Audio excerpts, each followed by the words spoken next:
Tutorial mata kuliah, Hukum Acara Perdata. Topik ke-17 dari 81 topik. Pengertian gugatan, syarat menggugat, siapa dapat menggugat dan digugat, bentuk, syarat, dan tempat gugatan diajukan, bagian ketiga. Tentang identitas para pihak. Adapun yang dimaksud dengan identitas ialah ciri-ciri dari penggugat dan tergugat, yaitu nama serta tempat tinggal mereka, umur serta status kawin atau tidak, perlu dicantumkan. Penyebutan identitas dalam surat gugat merupakan syarat formil keabsahan gugatan, sehingga harus disebutkan dengan jelas. Surat gugat yang tidak menyebut identitas para pihak, apalagi tidak menyebut identitas tergugat, menyebabkan gugatan tidak sah dan dianggap tidak ada. Tujuan utama pencantuman identitas adalah pertama, untuk memastikan siapa para pihak dalam satu perkara, kedua, untuk memudahkan menyampaikan panggilan atau pemberitahuan maka identitas yang wajib disebut. Nama lengkap. Nama terang dan lengkap, termasuk gelar atau alias, jika ada.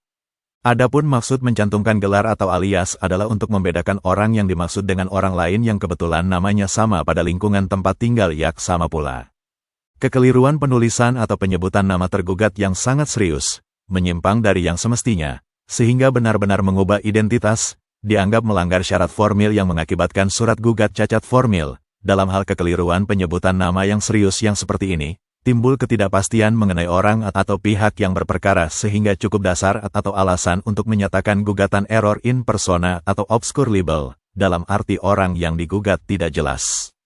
Oleh karenanya, gugatan dinyatakan tidak dapat diterima. Penulisan nama tidak boleh didekati secara sempit atau kaku, atau strict law, tetapi harus lentur, atau fleksibel. Apabila kekeliruan itu sangat kecil dan tidak berarti, dapat atau harus ditolerir. Misalnya salah menulis huruf A menjadi huruf O, kekeliruan ini dikategorikan sebagai kesalahan pengetikan, atau clerical error. Oleh karena itu, kesalahan dimaksud dapat diperbaiki oleh penggugat dalam persidangan melalui surat perbaikan atau perbaikan dilakukan dalam kesempatan mengajukan replik, atau balasan atas jawaban tergugat. Bahkan hakim sendiri dapat memperbaiki dalam berita acara persidangan maupun dalam putusan. Penulisan nama perseroan harus lengkap dan jelas, sama halnya dengan penulisan nama orang. Penulisan korporasi atau badan hukum, atau legal entity, harus lengkap dan jelas sesuai dengan nama yang sesungguhnya berdasarkan nama yang disebut dalam anggaran dasar atau yang tercantum pada papan nama maupun yang tertulis pada surat-surat resmi perusahaan. Biasanya, selain ditulis nama lengkap perseroan, ditulis juga nama singkatan sebagaimana yang disebut dalam anggaran dasar atau papan nama. Alamat atau tempat tinggal. Identitas lain yang mutlak harus dicantumkan adalah alamat atau tempat tinggal tergugat atau para pihak. Alamat tergugat sangat penting untuk menentukan pengadilan mana yang berwenang memeriksa dan mengadili perkaranya, atau kompetensi pengadilan. Biasanya sumber keabsahan alamat karena terdapat beberapa sumber dokumen atau akta yang dapat dijadikan sumber alamat yang legal seperti, bagi perorangan, atau physical person, dapat diambil dari kartu tanda penduduk, nomor pokok wajib pajak, atau NPWP, dan kartu rumah tangga, atau KK. Bagi perseroan, atau legal entity, dapat diambil dari NPWP, atau anggaran dasarnya, izin usaha, atau papan namanya. Alamat yang diambil dari dokumen atau akta sah menurut hukum. Oleh karena itu, pencantuman alamat yang didasarkan dari sumber alamat itu tidak dapat diajukan bantahan. Apabila terjadi perubahan alamat tergugat sesudah gugatan diajukan oleh penggugat, sehingga alamat yang disebutkan dalam gugatan berbeda dari tempat tinggal real tergugat, tidak mengakibatkan gugatan cacat formil sehingga perubahan dan perbedaan alamat itu tidak memengaruhi keabsahan gugatan. Oleh karena itu, tergugat tidak dapat menjadikan hal itu sebagai dasar bantahan atau eksepsi agar gugatan dinyatakan salah alamat, atau untuk dijadikan dasar alasan menyatakan gugatan tidak dapat diterima, atau niet onafhankelijk verklaard. Rasio yang terkandung dalam penerapan yang dijelaskan di atas untuk menghindari tindakan sewenang-wenang dari tergugat. Sebab kalau perubahan alamat sesudah gugatan diajukan dibenarkan dan mengakibatkan gugatan cacat formil, maka perubahan demikian itu akan dimanfaatkan oleh tergugat yang beritikat buruk untuk melumpuhkan dan mempermainkan penggugat dan peradilan.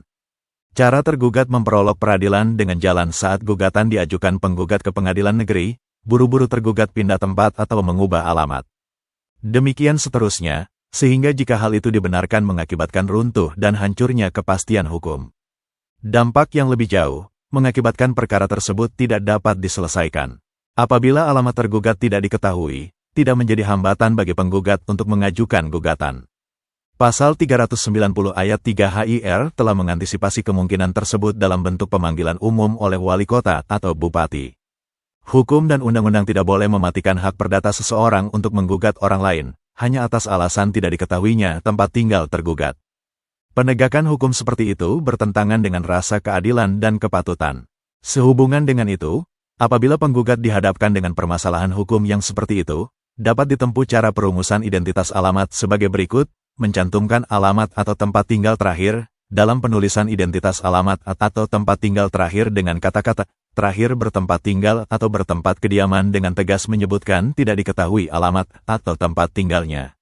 Supaya cara ini benar-benar beralasan, pernyataan itu sebaiknya didukung oleh surat keterangan kepala desa di tempat tergugat terakhir bertempat tinggal.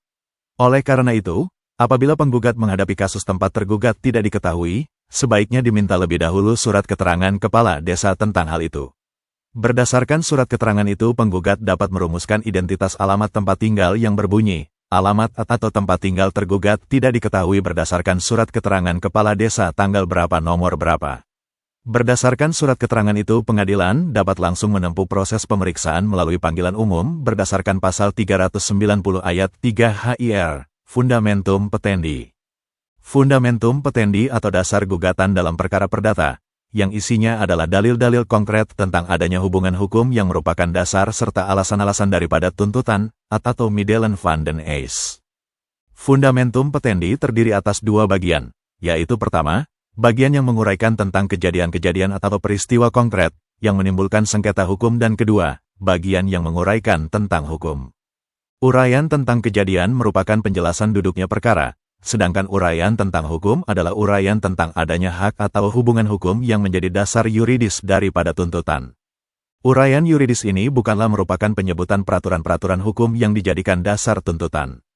Dari pasal 163 HIR, pasal 283 RBG, pasal 1865 BW, yang berbunyi, barang siapa yang mengaku mempunyai suatu hak atau menyebutkan suatu peristiwa untuk meneguhkan haknya atau untuk membantah hak orang lain, harus membuktikan adanya hak atau peristiwa itu.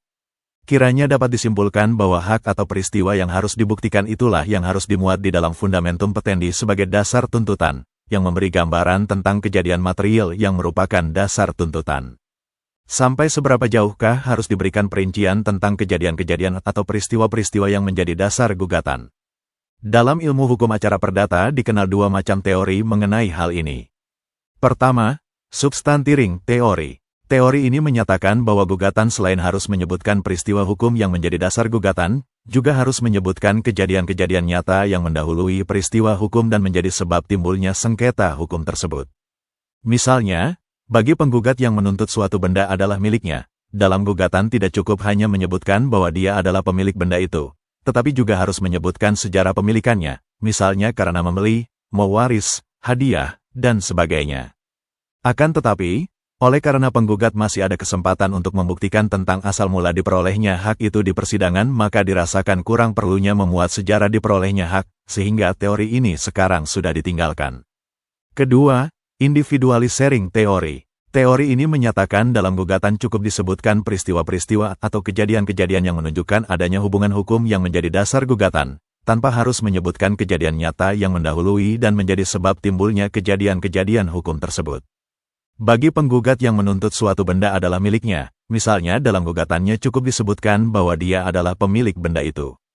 Dasar terjadinya atau sejarah adanya hak milik atas benda tersebut padanya tidak perlu dimasukkan dalam gugatan, karena hal itu dapat dikemukakan di muka sidang pengadilan dengan disertai bukti-bukti. Teori ini agaknya sesuai dengan sistem yang dianut dalam HIR dan RBG, yaitu orang boleh beracara secara lisan, tidak ada kewajiban menguasakan kepada ahli hukum, dan hakim bersifat aktif. Teori ini ditegaskan oleh Mahkamah Agung dalam putusannya tanggal 15 Maret tahun 1972 nomor 547, K. Sip. 1971, maka perumusan kejadian material secara singkat sudah memenuhi syarat. Unsur Fundamentum Petendi. Di dalam praktik peradilan, kedua teori di atas digabung, tidak dipisahkan secara kaku dan sempit. Penggabungan kedua isi teori itu dalam perumusan gugatan, untuk menghindari terjadinya perumusan dalil gugatan yang kabur atau obscure libel. Sehubungan dengan itu, Fundamentum petendi yang dianggap lengkap memenuhi syarat memuat dua unsur. 1. Dasar hukum, atau rechtelijk gronden. Memuat penegasan atau penjelasan mengenai hubungan hukum antara a. Penggugat dengan materi dan atau objek yang disengketakan, dan b. Penggugat dengan tergugat berkaitan dengan materi atau objek sengketa. 2. Dasar fakta, atau feitelijk gronden.